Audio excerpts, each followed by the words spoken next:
This is a Famicast video review of Shu for the Nintendo Switch. My name is Cyrus Delaney, and I reviewed this game. Do you like speedy time attack or sedate exploration? Shu wants to have both. If you're in the market for a breezy but solidly put together platformer, Coatsink and Secret Lunch's Shu could be exactly what you're looking for.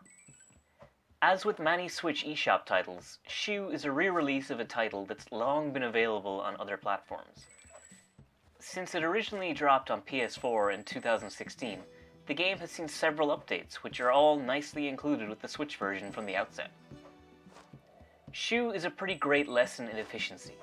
Immediately on starting the game, Shu's narrative is laid out cleanly without text.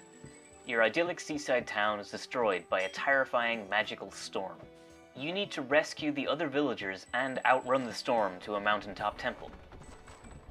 The gameplay itself is just as smartly presented. The titular main character Shu has very simple run, jump, and gliding controls that are all snappy and responsive. Instead of directly telling you how to use these, at certain points throughout the game, a button prompt will appear over Shu's head without context.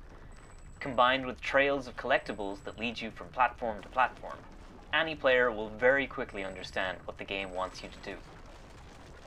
As you travel through the game's 6 worlds, you will encounter a couple of villagers in each world. These villagers grant you one new ability each, which gives each world a distinct feel. Some are as simple as a double jump, while others allow you to move platforms or run on water. In a cute touch, while traveling with the villagers, Shu will hold their hands and lead them along with him. There are 2 main styles of levels across the 6 worlds. Generally, the introduction stages for each world are slow-paced, with a focus on exploration and learning the world's quirks. However, with very little warning, at some point during each world, the storm will catch up to Shu. In a remarkably scary transition, the word "run" will flash across the screen, and all of the sedate exploration goes out the window. The uncomfortably toothy storm will now chase Shu through the stage, and a moment of hesitation or a single error in platforming will generally result in it devouring you. This switch in pace might be uncomfortable for some, but very smart level design means you will often be pixels away from death, but somehow just make it through anyway. Even if you do fail, checkpoints are very frequent in every stage, and each checkpoint allows you plenty of retries before giving you a game over. Clearing these chase segments in one smooth run are by far the most rewarding parts of the game. The last stage is the only time I found these insta-kill chase segments a little frustrating, as there are some rather severe difficulty spikes. The last stage is quite long, and having to repeat the entire thing because you run out of retries on one of the last checkpoints is an annoying pace killer. The last section also has you revisit all of the villagers, but there's no prompts to remind you what each one does, so it can be a little jarring to try and remind yourself on the fly. On the whole, a single playthrough of Shu is not a terribly long experience, and the developers have added several layers of collectibles and challenges to each level. While I greatly enjoyed my time with Shu, I never felt the need to go back and try and fill in any of the gaps in my collection.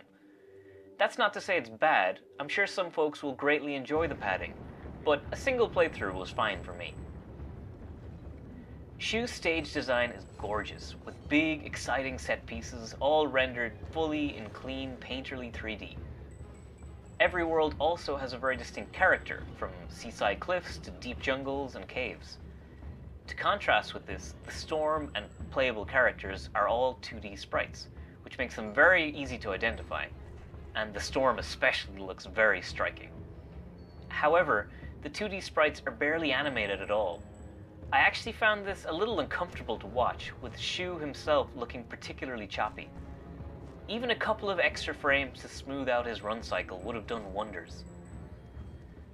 Overall, Shu is a gem of a platformer. Silky smooth platforming and clever stage design makes it accessible and rewarding for players of most skill levels, although the final stage might cause some teeth grinding in places. Annoyances with choppy character animation aside, the game's art is confident, charming, and oozing with character. Even without touching any of the post-game time attacks or searching out hidden collectibles, Shu is one of those rare games where I am completely satisfied with the time I spent with it. my final score is 8.0 out of 10. Be sure to check out thefamicast.com for more reviews, or subscribe to this channel for more video reviews.